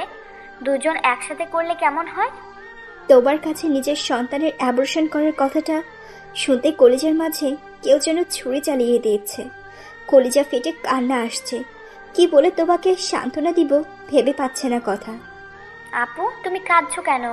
আমি জানি তুমি তোমার সন্তানের অ্যাবর্শন করতে পারবে না, তাহলে আমি কেমনে পারবো? তাই ভেবে নিয়েছি সুইসাইড করব। প্লিজ বোন আমায়, পাগলামি করিস না, সব ঠিক হয়ে যাবে। আপু, কেমনে সব ঠিক হবে? আমার সন্তান যখন হবে কি পরিচয় দিব তার? আচ্ছা আপু, তোর কাছে আমার সন্তানের পিতৃ পরিচয় চাই, দিতে পারবি? দিতে পারবি নিজের স্বামীর ভাগ আমাকে দিতে? তুই আমার কলিজার একটা অংশ, তোকে বাঁচাতে স্বামীর কেন, তার চেয়ে বড় ভাগও দিতে রাজি। তাহলে তুমি রাজকে ডিভোর্স দিবে আর রাজ আমাকে বিয়ে করবে, যেন সবাই বুঝতে পারে আমার গর্ভের সন্তান কোনো অবৈধ সন্তান নয়। এছাড়া সমাজের মুখ দেখানোর কোনো রাস্তা নেই। রাজ যদি আমাকে বিয়ে না করে তাহলে আমার মৃত্যু ছাড়া কোনো উপায় নেই। ভালোই হয়েছে, রাজকে এই সুযোগে ডিভোর্স দেওয়া যাবে। তার সাথে নিজের বোনের গর্ভের সন্তান, আমি না হয় সজীবের ভালোবাসার সন্তানটার মুখটা দেখে সারা জীবন পার করে দিব। মুক্তি পাবো আমার স্বামীর খুনের কালো ছায়া থেকে। আপু, কি হলো, বলছো না কেন তুমি? আপু, ক্ষমা করে দাও, তোমার ডিভোর্সের কথা বলা ঠিক হয়নি। আমি না হয় আমার বোনটার সুখের জন্য নিজেকে কোরবানি করে দিব। চুপ কর বোন আমার, তোর হাসি মুখটা দেখার জন্য এমন দুশ্চরিত্র স্বামীকে 1000 বার ডিভোর্স দিতে পারি, চিন্তা করিস না। এদিকে তোবা কথার মুখে ডিভোর্সের কথা শুনে ফোনটা রেখে দিয়ে হিহি করে হেসে দিল আর বলতে লাগলো, রাজ, বলেছিলাম না তোমাকে যেভাবেই হোক আপন করে নিব। এখন কথা রাজকে ডিভোর্স দিবে আর আমি রাজকে, থাক বাকিটা না হয় পরে জেনে নেবেন। এদিকে বিকেলে অফিস থেকে আসার সময় বেবি কর্নার থেকে 2টা পুতুল কিনে নিয়ে আসলাম। দেখতে দেখতে আজ 9 মাস, আর 1 মাস পরে রাইসা আসবে আমার ঘর আলোকিত করে। আমি হব বাবা, কথা মা হবে। কথা তখন আর আমাকে দূরে সরিয়ে রাখতে পারবে না, কথা বুঝবে তাকে কতটা ভালোবাসে। এসব ভাবতে ভাবতে বাসায় এসে দরজা লক না করে রুমে ঢুকতেই দেখি কথা কাপড় চেঞ্জ করছে। পুতুল দিয়ে মুখটা ঢেকে ফেললাম, এদের কাছে কেমন জানি লাগছে। তুমি এখানে কি করছো? রুমে আসতে কারোর অনুমতি লাগে? এই বলে কথা কাপড়টা পরে নিল। সরি, আমি জানতে পারিনি তুমি চেঞ্জ করছো, জানলে হয়তো আসতাম না। আচ্ছা বলো তো, পুতুলগুলো কেমন হয়েছে? আমি কি ছোট বাচ্চা যে পুতুল দিয়ে খেলবো? আরে তোমার জন্য না, আমাদের মেয়ের জন্য। ও তাই বুঝি, কেমন করে ভাবলে ওইটা তোমার মেয়ে হবে? এই কথা বলে পুতুলগুলো ফেলে দিল। পুতুলগুলো ফেলে দেওয়ার দিকে তাকিয়ে আছি। আর শোন, তোর মতো দুশ্চরিত্র আমার গর্ভের মেয়ের বাবা তো দূরের কথা, আমার মেয়ের নামও নিতে পারবি না। আর হ্যাঁ, 6 মাস হতে 3 দিন বাকি, ডিভোর্সটা দিয়ে দিবে। তোমার কালো ছায়া সজীবের সন্তানের উপর, আমাদের ভালোবাসার ফসলের উপর পড়তে দিব না। কি বলছো এসব? আমি কি এতই খারাপ যার জন্য এমন করতেছো? প্লিজ এমন বলো না। ডিভোর্স দিয়ে কিভাবে থাকবো আমি? আমি মরেই যাব। আমার সমস্ত ভাবনা জুড়ে তুমি। একটাবার ভেবে দেখো তো, তুমি একটা মানুষ অন্য আর একটা মানুষকে কতটা ভালোবাসলে অন্তঃসত্ত্বা মেয়েকে বিয়ে করতে পারে। শুধু তাই নয়, আজ পর্যন্ত স্বামীর অধিকারও ফলায়নি। কথা সত্যি তোমাকে বড্ড বেশি ভালোবাসে। ওই পাপী মুখে ভালোবাসার কথা বলতে লজ্জা করে না? ছি, তুই এতটা নির্লজ্জ, এতটা দুশ্চরিত্র। তোর বোনের মতো আবারও বোন তোবা হোটেলে নিয়ে যে রুম ডেট করে গর্ভবতী করে ফেলেছিস, এই তোর ভালোবাসা? আমার মন চায় রক্ত দিয়ে গোসল করি, তোর নিজের মনের জ্বালা মিটাই। কথার মুখে তোবাকে নিয়ে এমন কথা শুনে নিজের অজান্তেই বুকটা ফেটে কান্না আসছে, চোখ দিয়ে অঝরে পানি পড়ছে। কিছু না বলে কথার সামনে থেকে চলে আসলাম। কি লাভ তাকে সত্যিটা বলে? তাকে যতই সত্যি বলি সে বিশ্বাস করবে না, রেগে গিয়ে গর্ভের সন্তানের ক্ষতি করবে। ফেলে দেওয়া পুতুলগুলো কুড়িয়ে বুকে নিয়ে শুয়ে রইলাম। রাতে শুয়ে শুয়ে ভাবছি, অনেক হয়েছে, কাল ডিভোর্স পেপার দিয়ে দিব, তার সাথে মুক্তি দিব সব ভালোবাসার বন্ধন থেকে। সজীবের কথা মনে পড়ছে। সজীবের সাথে এমন করাটা ঠিক হয়নি। সজীব তো আমার বন্ধু ছিল, সত্যি কি আমি ওকে বন্ধুই ভাবতাম? না। এসব ভাবতে ভাবতে রাতে না খেয়ে সোফায় শুয়ে পড়লাম। কথা রাতে ভাবছে, যদি তার জন্ম না হতো পৃথিবীতে, তাহলেই হয়তো ভালো হতো। কি এমন পাপ করেছিলাম যার জন্য এমন দুশ্চরিত্রের সাথে সংসার করতে হচ্ছে? এসব ভাবতে ভাবতে কখন যে ঘুমিয়ে যায় কথা। কেমন আছো? এত কান্না করছো কেন? তুমি কাঁদলে আমার খুব কষ্ট হয়, জানো না? প্লিজ তুমি আর কেঁদো না সোনা ময়না। তুমি? হ্যাঁ, তোমার ভালোবাসা আমাকে ফিরিয়ে নিয়ে এসেছে। কি করব, থাকতে পারলাম না তোমাকে ছাড়া, যে বড্ড বেশি ভালোবাসে। আমি তোমাকে অনেক ভালোবাসি, তাই তোমার খুনিটাকে স্বামীর অধিকার দেইনি।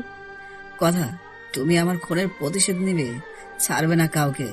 রাজকে ছাড়বে না। ওই খুনিটা আমাকে তোমার গর্ভের সন্তানের বাবার কাছ থেকে দূরে সরিয়ে দিয়েছে, আমাকে তোমার কাছ থেকে কেড়ে নিয়েছে। বলো, প্রতিশোধ নেবে? আমি তোমার সন্তানের কসম করছি, তোমার খুনের প্রতিশোধ আমি নিবই। ওই তোমার ব্লিডিং হচ্ছে, তোমার বুকে ছুরি ঢুকানো কেন? এই ছুরি দিয়ে রাজা আমাকে খুন করছে। খুন? কথাটা বলতে কথার গলাটা ধরে এলো। কথাটা কাঁপা কাঁপা গলায় বলতে গেলেই কথার ঘুম ভেঙে যায়। কথা ঘুম ভাঙতেই পানি পিপাসার জীবন বের হয়ে যাচ্ছে। কথা টেবিলে গ্লাস রাখা পানি খেয়ে ফ্লোরে বসে ভাবতে থাকে। কি দেখলো সে? রাজ এইভাবে তার স্বামীকে খুন করেছে। এসব ভাবতে ভাবতে রাতে আর ঘুম হলো না। সকালে ফ্রেশ হয়ে অফিসে না গিয়ে কোর্ট থেকে ডিভোর্স পেপারটা নিয়ে বাসায় আসতেই বিকেল হয়ে যায়। বাসায় এসে ফ্রেশ হওয়ার জন্য ওয়াশরুমে ঢুকতেই একটা শক খেলাম। কথা ওয়াশরুমের দরজা লক না করে শাওয়ার নিচ্ছে। চোখ দুটো দুহাত দিয়ে বন্ধ করে ফেললাম। হয়েছে, আর লজ্জাবতীর মতো লজ্জা পেতে হবে না। আমার সব জিনিস তোমার দেখার অধিকার রয়েছে। আচ্ছা, চোখটা খুলো, কেমন লজ্জা পেতে হবে না। দেখো কি দেখাতে চাও। ওরে আল্লাহ, জোরের মুখে রাম নাম, যা বলছো তাতেই অনেক। আচ্ছা তুমি শাওয়ার নিয়ে এসো। যা দুষ্টু, এত দুষ্টু কেন তুমি? কথাটা বলে ওয়াশরুম থেকে দরজাটা লাগিয়ে দিল। রুমে এসে বসে পড়লাম। এসির মাঝেও শরীরটা ঘামছে। আজ নিজেকে অনেক খুশি খুশি লাগছে। কথা আমাকে স্বামী হিসেবে মেনে নিয়েছে। হঠাৎ কথা টাওয়াল পরে রুমে আসতেই আমি সেন্সলেস হয়ে গেলাম। মনে হচ্ছে বিছানায় উপর হয়ে শুয়ে পড়লাম। মিনিট 30 পরেই ড্রেসিং টেবিলের দিকে তাকাতে দেখি একটা নীলপরি আকাশ থেকে নেমে এসেছে। কি সুন্দর মায়াবী চোখের চাহনি, অ্যালোকেশ থেকে সূর্যমুখী তেলের সুবাস আসছে। মনে হয় মাতাল করা চুলের সেই গন্ধে নিজেকে হারিয়ে ফেলি। বিয়ের পর আজ প্রথম কথাকে নীল শাড়ি, নীল চুড়ি, আমার পছন্দের পিঙ্ক কালার লিপস্টিক, কপালের মাঝে কালো টিপ, সবকিছু মিলিয়ে স্বর্গের অপসরের মতোই লাগছে। বিস্ময়ের দৃষ্টিতে তাকিয়ে আছি। খুব ইচ্ছে করছে গোলাপের পাপড়ির মতো ঠোঁটে নিজের ঠোঁটটা মিলিয়ে দিতে। কি দেখছো দুষ্টটা এমন করে? আমার নীলপরীকে। ও তাই? রাজ, কাল রাতে তোমার কথা অনেক ভেবেছি। তুমি আমাকে ক্ষমা করে দাও। আমি বুঝতে পারিনি তুমি আমাকে এতটা ভালোবাসো, তাই তোমাকে আজ রাতে আপন করে নিব। আমার বুকে আজকের পর আর কোনো কষ্ট থাকবে না। তোমাকে আমার ভালোবাসার সাগরে ডুবিয়ে দিব। আমার টেবিলটাকে। এদিকে রাত হতেই মনের মাঝে এক অজানা ভালো লাগা কাজ করছে। কিছুক্ষণ পর কথা আসলো, এসে বলল, এই দুষ্ট, এখন ঘুমালে চলবে না। আচ্ছা, তোমার জন্য দুধটা গরম করে নিয়ে আসলাম, খেয়ে নাও, শরীরে রাতে শক্তি পাবে। কথাটা বলে গ্লাসটা মুখে ধরল। সম্পূর্ণ দুধটা খেয়ে ফেললাম। কথা আমার এমন লাগছে কেন, চোখ বন্ধ হয়ে আসছে। যা দুষ্টু, আমাকে আপন করে নিতে চাচ্ছ যে, তার জন্য এমন লাগছে। আমি জানতামই না আমার কলেজার টুকরাটা আমাকে এত ভালোবাসে। যা দুষ্টু। আজ কোনো কথা না বলে কথা ঠোঁটের উষ্ণ ছোঁয়া পেতেই শরীরটা কেঁপে উঠল। কথাটা ছাড়িয়ে বলতে লাগলাম, কথা, আমার খুব কষ্ট হচ্ছে, আমার নিঃশ্বাস বন্ধ হয়ে আসছে। খুনির আবার কষ্ট কিসের? তুই কিভাবে ভাবলি আমার স্বামীকে খুন করার পরও তোকে স্বামী হিসেবে মেনে নিব? আজ দুধের সাথে 27টা ঘুমের পিল মিশিয়ে দিয়েছি। তুই নিশ্চিত মৃত্যুবরণ করবি। অনেক কষ্ট দিয়েছিস আমাকে, আমার বোনটাকে অন্তঃসত্ত্বা করেছিস। তাই তো হাতের লেখার মতো সুইসাইড নোট লিখেছি, তোর হাতের লেখার মতো। আর তুই মারা গেলে সুইসাইড বলে চালিয়ে দিব। আজ আমি অনেক খুশি, আমার স্বামীর হত্যার বিচার নিজ হাতে করতে পেরেছি। এই কথা বলে বিদ্রুপের হাসি হাসতে লাগলো। কথার হাসিটা আজ অনেক ভয়ঙ্কর লাগছে, এতটা ভয়ঙ্কর মনে হয় পৃথিবীতে কিছু নেই। চোখ দিয়ে জল গড়িয়ে পড়ছে, খুব কষ্ট হচ্ছে। মৃত্যু কষ্টটা যে এতটা বেদনাদায়ক। বিড় করে বললাম, কথা, তুমি সুখে থেকো, আর গর্ভের মেয়েটার নাম রাইসা রেখো। হয়তো এটাই আমার শেষ কথা। এরপর আর চোখ ফেলে তাকাতে পারেনি। নিঃশ্বাসটা এই বুঝি বন্ধ হয়ে গেল। এরপর আর কিছু মনে নেই। প্রতিদিনের সকালের মতো আজও সকাল হয়েছে। পাখিগুলো কিচিরমিচির করছে। পূর্ব দিকে সূর্যটা সকল অন্ধকার দূর করে আলোর বার্তা নিয়ে এসেছে, কিন্তু রাজ এখনো চোখ খোলেনি, হয়তো আর কখনো খুলবেও না। গত কয়েক মাসের মাঝে আজ কথার তৃপ্তির ঘুম এসেছে, কারণ কথা আজ তার স্বামীর হত্যার প্রতিশোধ নিতে পেরেছে। ভাবি, ও ভাবি, দরজা খোলো, কয়টা বাজে দেখো। রিওর ডাকে কথা স্বাভাবিকভাবেই দরজা খুলল। দরজা খুলতেই রিও রাজের জন্য চা নিয়ে গেল। ভাইয়া, ওই ভাইয়া, এভাবে মোষের মতো পড়ে পড়ে ঘুমাচ্ছ? ওঠো, চা খেয়ে নাও। বলেই ধাক্কা দিতে রাজের কোনো শব্দ নেই। ভাবি, ভাইয়া কথা বলছে না কেন? রিওর ডাকে কথা রাজের কাছে স্বাভাবিকভাবেই এক গ্লাস পানি নিয়ে হালকা পানি মুখে ছিটে দেয়, কিন্তু রাজ চোখ খুলছে না। মা, বাবা, কোথায় তোমরা? ভাবি, ভাইয়া কি হলো? আমার ভাইয়াটা কথা বলো। এদিকে রিওর ডাকে রাজের মা বাবা এসে দেখে রাজ কথা বলছে না। হঠাৎ রিওর চোখ যায় টেবিলের উপরে একটা নীল খামের দিকে। রিও নীল খামটা টেবিল থেকে নিয়ে পড়ে কান্না করে দিল। না, আমার ভাইয়া এমন কাজ করতেই পারে না। মা, ভাইয়া ঘুমের পিল খেয়েছে, ভাইয়াকে হসপিটাল নিয়ে যাও। কথা 8 মাসের অন্তঃসত্ত্বা ঠিক মতো নড়তেও পারে না, তাই রিও রাজের মা বাবাকে কথা বলল। মা, তুমি পরে এসো। আমরা রাজকে অ্যাডমিট করি হসপিটালে, আবার তোমার কিছু হয়ে যাবে বলে বের হতেই, বাবা, আমিও তোমাদের সাথে যাব। আমি আমার স্বামীকে ছাড়া বাঁচবো কেমনে? কথাটা বললা।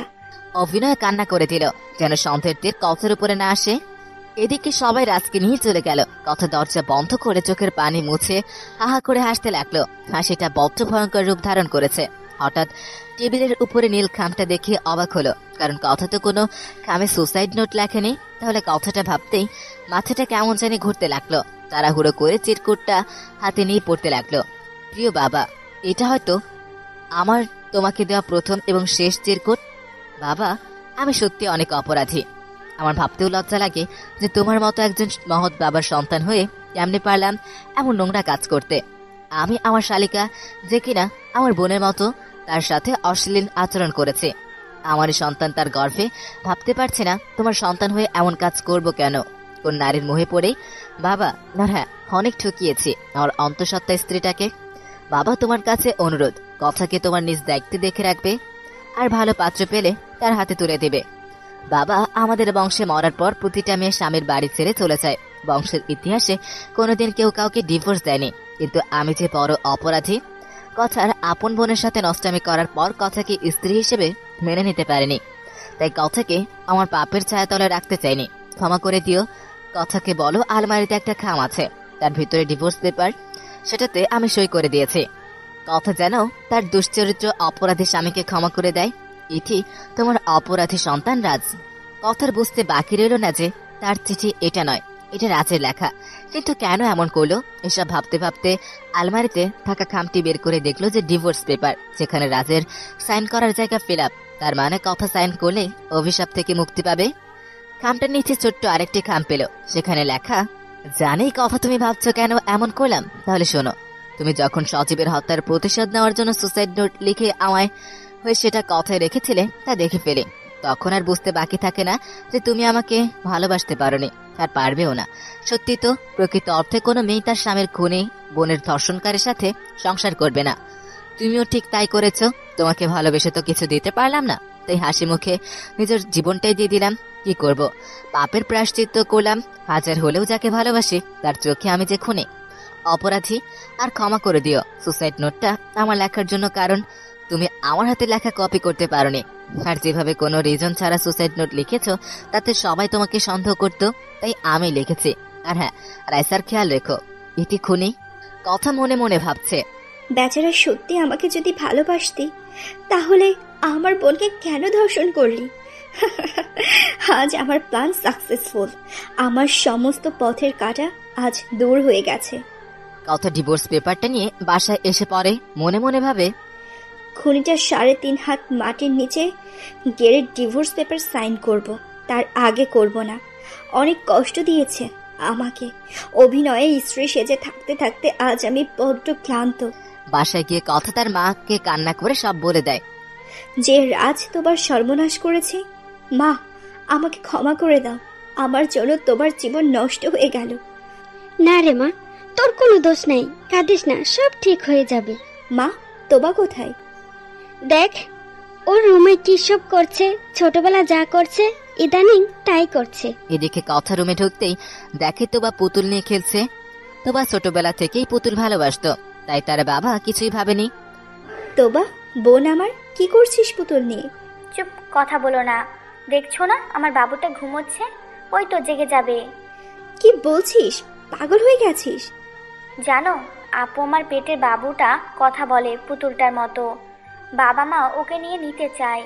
আপু আমার বাবুকে কাউকে দিব না। তোবা, কি করছিস এসব? তোকে এই অবস্থা করেছে, তাকে নিজের হাতে শাস্তি দিয়েছি। প্লিজ বোন আমার, পাগলামি করিস না, খেতে চল। এদিকে কথা খাবার কথা বলে চলে গেল। তোবা পুতুলটাকে ছুঁড়ে ফেলে হাসতে লাগলো। এদিকে তোবাকে নিয়ে খাওয়া শেষ করে সবাই মিলে তোমার অজান্তেই তোমার অ্যাবর্শন করার সিদ্ধান্ত নেওয়া হলো। বাবা মাকে বললাম, মা, রাজ আমাকে ডিভোর্স দিলেও মানবিকতার দিকে লক্ষ্য রেখে রাজকে দেখতে যাওয়া উচিত। কথা মনে মনে লাগলো, যাক, কেউ আমাকে সন্দেহ করতে পারবে না।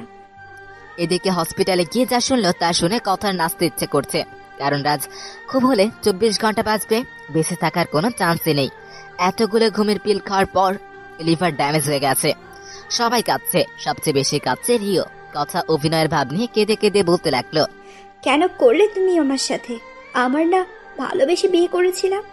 তোমার না তোমার সন্তান রাইসাকে নিয়ে কত স্বপ্ন। কেন আমার সাথে এমন করলে? কি অপরাধ করেছি আমি? কেন আমাকে দূরে সরিয়ে দিলে? আমি কাকে নিয়ে বাঁচবো? মারে, তোর সাথে বড় অন্যায় হয়েছে। রাজের হয়ে আমি ক্ষমা চাচ্ছি। রাজ তোমাকে যে ডিভোর্স দিয়েছে তা ভাবতে পারিনি। না বাবা, আমি আপনার মেয়ের মতোই। কেন ক্ষমা চেয়ে কষ্ট দিচ্ছেন? বাবা, আমি একটা অনুরোধ করব। হ্যাঁ মা, কি অনুরোধ করবে বলো। বাবা, আমি কি আমার স্বামীর সাথে দেখা করতে পারি? আচ্ছা, ডাক্তারকে বলছি। বাবা, আমি রাজের সাথে একা দেখা করতে চাই। এদিকে কথা কেবিনে গিয়ে দেখে রাজের মুখে অক্সিজেন মাস্ক লাগানো। কথা মনে মনে বলতে লাগলো, আমি চাই তোর মতো ধর্ষণখোরের 24 ঘন্টার বাঁচার অধিকার নেই। কথাটা বলে কপাল একটা চুমু দিয়ে বলতে লাগলো, এইটা তোর ভালোবাসার প্রতিদান। কথাটা বলেই অক্সিজেন মাস্কটা খুলে ফেললো। রাজ মৃত্যুর যন্ত্রণায় ছটফট করছে। এদিকে কথার খুব শান্ত লাগছে, মিটি মিটি হাসছে। হঠাৎ দরজা কারোর পায়ের শব্দ পেয়ে অক্সিজেন মাস্কটা লাগিয়ে দিয়ে মনে মনে বলতে লাগলো, কপাল ভালো হয়তো, তা একটু বেড়ে গেল তোর। কথা রাজের বাবা মাকে বলে বাসায় চলে যাওয়ার নাম করে সজীবের বাসায় যায়। কথা সজীবের রুমে গিয়ে সজীবের ছবির কাছে গিয়ে ছবিটার উপরে হাত রেখে বলল, প্রিয় স্বামী, আমি তোমার হত্যার প্রতিশোধ নিজ হাতে নিয়েছি। কথাটা বলে সজীবের ছবি বুকে নিয়ে হারিয়ে গেল ভার্সিটির সেই দিনে। ফুলসজ্জা রাতের কথা মনে পড়তেই কথার চোখ গড়িয়ে পানি পড়েছে। অনেকক্ষণ সজীবের ছবিটা বুকের সাথে জড়িয়ে রাখলো। তারপর ছবিটার কপালে চুমু দিয়ে বের হতেই দেখে সজীবের খাটের নিচে একটা আংটির মতো কি যেন দেখা যায়।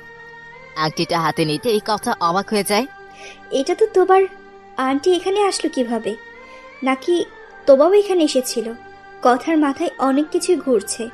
তা হলো তোবা কি সবকিছুর পিছনে রয়েছে? হঠাৎ কথার ফোনটা বেজে উঠল। হ্যালো কথা মা, তুই কোথায়? তোমাকে অ্যাবর্শন করতে নিতে যাচ্ছি, তুমি হসপিটালে এসে পড়ো। এদিকে কথার বাবার কথা মতো কথা হসপিটালে গিয়ে অ্যাবর্শন করা সবকিছু ঠিকঠাক করে আসলেন।